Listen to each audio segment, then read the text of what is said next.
السلام عليكم ورحمة الله وبركاته. داودياش شرفت لكم حرن بوجينا سومالي يونيفرس. ما أنت برنامج كنا وحنا كوسو خادن دونا طوان قدر لي قسالا إن له للشدو ذا يكويا لخارد يوروب. سيدان أقنا هاي خارد يوروب وحايك كوبان تاي سديت إلى واتن دل. خوفك هاي استر للشدا مت سديت إلى واتن كاس دل. وحاو سحور سفر إسقاك الجوش كرا دمان دلال كاس. ضد بدن أيا تهريبا خارد يوروب. بس مرر خار وحا أي سلك تان دلال أي أدق تاي إنه هلان للشدو ذا. تا أو عقبات كونو rumayn teriyooyinkooda hadaba maanta waxaan tooshka ku iftiinin doonaa 10 dal ee ugu sahlan in jinsiyadooda la helo. dalka tobnaad Hungary, caasimada Budapest. tirada dadka ku nool waa 10 milyan. si aad u hesho dhalashada dalka Hungary waxaa lagu xujeynayaa deganaanshaha dalkaas ugu yaraan 8 sano. sidoo kale shuruudaha waxaa ka mid ah inaadan horey u galin dambiyo waaweyn, inaad si fiican u taqaano luuqadda dalkaas, iyo inaad guursato muwaadinad haysata dhalashada Hungary ayaa kaa saacidaya helidda dhalashada dalkaas. sidoo kale inay caruur kugu dhalato Hungary ayaa ah qodob kale oo muhiim ah oo kuu fududeynaya helidda dhalashada dalkaas.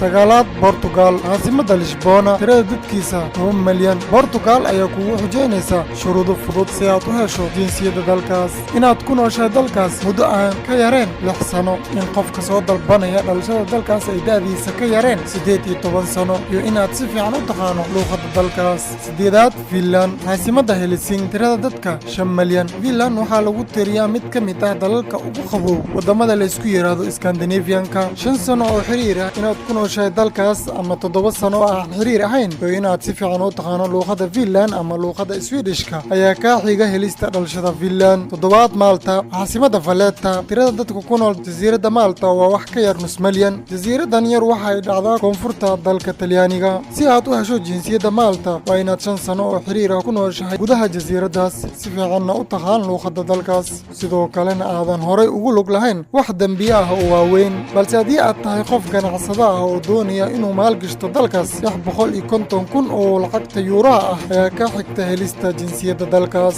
lixaad Bulgaria, caasimada Sofia. tirada dadka ku nool dalka Bulgaria waa 7 milyan. dalka Bulgaria waxa uu dhacaa koonfur bari qaaradda Yurub. intaadan gudbin dalabka helidda jinsiyadda Bulgaria waa inaad gudaha dalkaas ku nooshahay 5 sano, sidoo kalena aad haysataa shaqo joogto ah. balse ganacsatada ma lagu xujeynayo inay gudaha dalkaas ku noolaadaan muddadaas, balse waxaa loo fiirinayaa nooca maalgashi iyo faa'iidada uu leeyahay dalkaas, si qofkaas ganacsatada ah uu u mutaysto loona siiyo jinsiyadda dalkaas. dalka shanaad Romania, caasimada Bucharest. tirada dadka ku nool Romania ayaa lagu qiyaasaa 20 milyan. 5 sano oo deganaanshaha dalkaas ah iyo inaad si fiican u taqaan luuqadda Romania, iyo sidoo kale in taariikhdaadu ay nadiif ka tahay dembiyo waaweyn ayaa kuu sahlaya helidda jinsiyadda Romania. dalka afraad Czech Republic, caasimada Praga. tirada dadka ku nool Czech Republic ayaa lagu qiyaasaa inay gaarayaan 10 milyan. jamhuuriyadda Czech Republic ayaa leh taariikh aad u fog laga soo bilaabo tan iyo qarnigii 9aad. marka hore si aad u hesho jinsiyadda Czech Republic waxaa qasab ahayd inaad ka tanaasusho jinsiyaddaada koowaad, balse hadda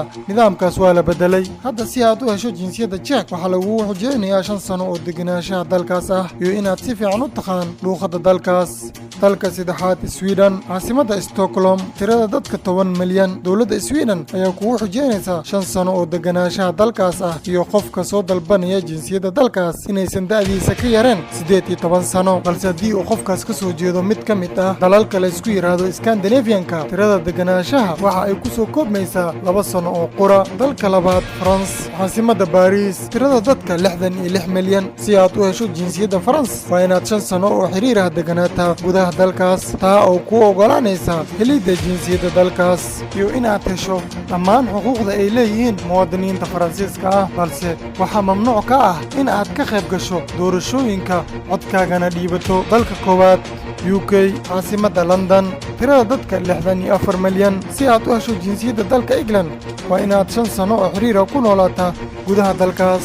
inta lagu guda jiro 5taas sano 450 maalin wax ka badan haddii aad ku maqnaato banaanka xuduudda dalkaas waxa ay kuu diidaysaa inaad xaq u yeelato helidda jinsiyadda dalkaas. haddaba daawade, dalkee jeclaan lahayd inaad hesho jinsiyaddiisa? fadlan fikirkaaga waa inoo muhiim.